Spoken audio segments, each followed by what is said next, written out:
talking about Kansas City or New England, and but they've got a great offense and they throw the ball a lot, and could be real exciting. We'll be playing in Houston twice a year. Could be very interesting. What team showed the most interest in David? Well, we just always had a feeling that New England, Kansas City, New York Giants, a team like that, it might be, but I guess the trading has switched things around. But it's exciting to be the 6th pick in the draft. Well, when you talk about the trading around, would it surprise you to see Cincinnati now take David and use him as bait to do something else in this draft? You know, we really have no control over that at all, and you just don't know. I mean, my client Desmond Howard was the subject of a trade. David is the subject of a trade, so it switched both ways. I mean, Cincinnati is a great opportunity. Boomer's a great quarterback, but, you know, David... We got to interrupt you. I think we're going back to New York now. There's somebody else up ready to make another decision. All right, Craig, thank you. And so, well, you saw a stunned left coast, or at least in Newport Beach it was. But Joe has already thrown it out immediately. Will David Klingler remain the property of the Bengals? Will he be moving elsewhere today? You don't want to leave. We'll be back.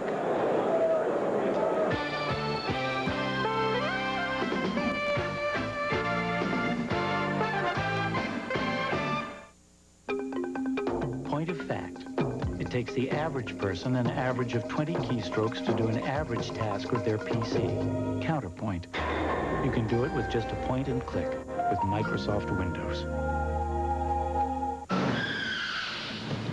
Hi. You know why Quaker State asked me to be their spokesman? Because I'm tough. Quaker State is tough.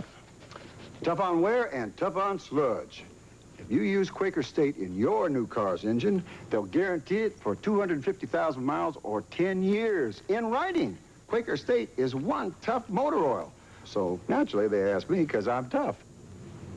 You don't think it's because they think I'm oily? Microsoft Excel can take any spreadsheet figure and easily turn it into a beautiful fact. All you do is point and click. Microsoft Excel, the spreadsheet for Windows. Wisconsin. New England is now on the board. Well, we're back in New York, and the Dolphins have just made their selection, but... All right, I'll do it. I was going to let the commissioner do it. It's his house. I just work. Repeating the choice. With the 7th selection choice in the draft, the Miami Dolphins select Troy Vincent, University of Wisconsin. And there is Troy, one of 5 players here in New York. Troy Vincent, in some ways, you'll say, boy, he could have gone the 3rd or 4th pick. Now he's 7th pick. That's not a slide.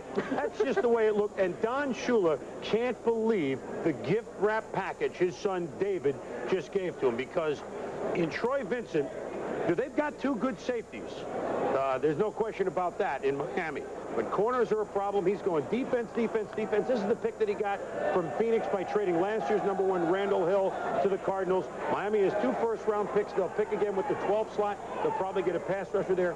Troy Vincent, Tommy, I mean, they're comparing him to guys like Michael Haynes, guys that can throw a blanket. They don't come along very often. Yeah, I think the key to Troy Vincent is his consistency. As Mel talked about Terrell Buckley is a guy who will make some big plays for you. He likes to take a chance. Troy Vincent from Wisconsin is a guy very steady. In fact, the thing that I think a lot of people like about this kid is his consistency on the football field. Very fluid, along the lines of a Mike Haynes or Louis Wright, a guy that I played with. Yep. He's not going to make mistakes, and you only need really one great cover corner on the field for you when you have the kind of safeties that the Miami Dolphins do. Well, you know, Tommy, the other thing is, with Vincent there, the cornerbacks for the Miami Dolphins only had 1 interception last year, so it's very important that they get some help there. But what else is you have to look at the style of defense that Vincent played in at Wisconsin. Not necessarily was asked to do a lot of man-to-man coverage. He's not going to be asked to do a lot of that in Miami either. So it really fits into the type of football player that he's already been. He doesn't have to make a transition and just go one-on-one with some of these receivers in the National Football League. It's going to make his slide into the secondary as an impact starter right away much easier. So now our Super Six are gone with the addition of the quarterback. By the way, the first round selection of a quarterback by the Bengals since 1979. Boomer was a second-round pick.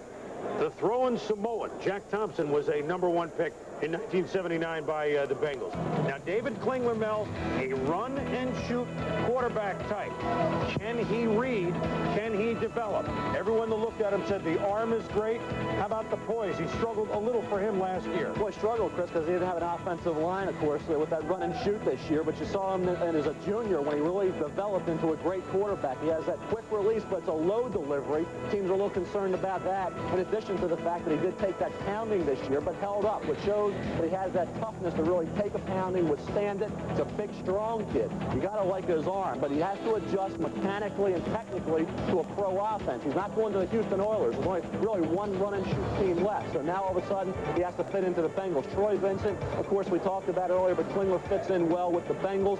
I thought Vincent would be the pick here, but they go a different direction, and they allow the Miami Dolphins to acquire a guy that really should not have been here. He is certainly one of the top 2 or 3 players in this draft, in my opinion. And here's the Dolphins sitting there at 7 thinking, no way we're going to get Buckley. No way Troy Vincent. He won't be here. We're probably going to end up with Alonzo Spellman, defensive end, Ohio State, who's a gamble. And we miss out on the Big Six that we've been talking about for 2 days. And now, because of that Klingler trade by Cincinnati, allows the Dolphins and Don Shula to acquire the one player that he thought there was no chance would still be there at #7. So obviously Troy Vincent, a great addition to the Dolphins, and in my opinion, the steal of this draft thus far. Yes, the Miami Dolphins couldn't believe their fortune. Joe, on a run-and-shoot quarterback coming into the pros, Andre Ware came in with huge numbers. Got your own graphic now on CNN. Thanks a lot. What do you think about that?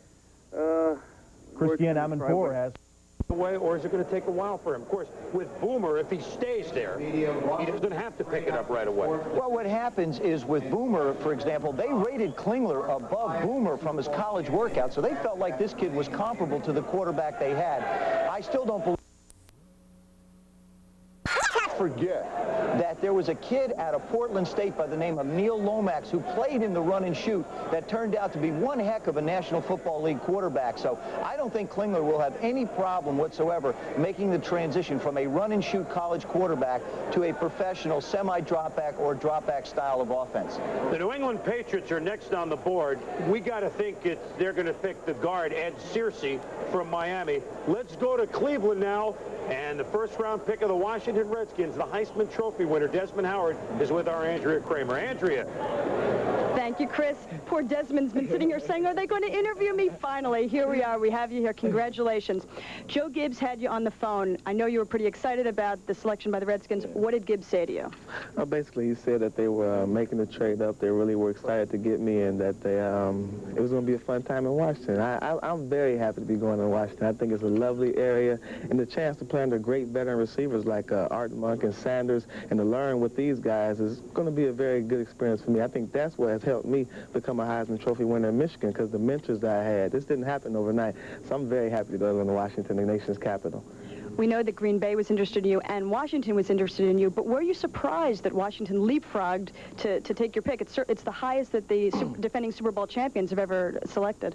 Yeah, I've heard that. I wasn't, I couldn't control the draft selection, so I just wanted to put myself in the most comfortable position, so whatever happens, happens.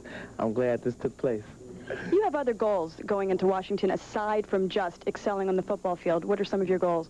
My goals is to basically be a role model in the community and enjoy the town and try to help out as much as I possibly can. Well, congratulations. And by the way, and I asked him about Canada, he said, we're not thinking about that right now. I don't think it's going to be much of a factor. Let's head back to Chris. All right, Andrea and Desmond, that's a smile, as Tommy Jackson pointed out.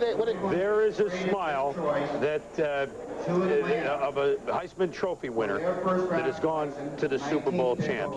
There is a trade right now involving the Falcons getting up in a New England spot.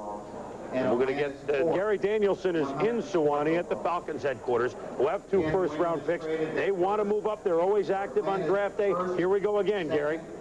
Yeah, their goal in the draft was to move up in this draft with those 2 number 1s. They didn't think they could get the player they wanted that late. They wanted one of those 2 cornerbacks because of the baseball success for Dion and Brian Jordan, but they wanted Bob Whitfield, and that's who they're going to take with this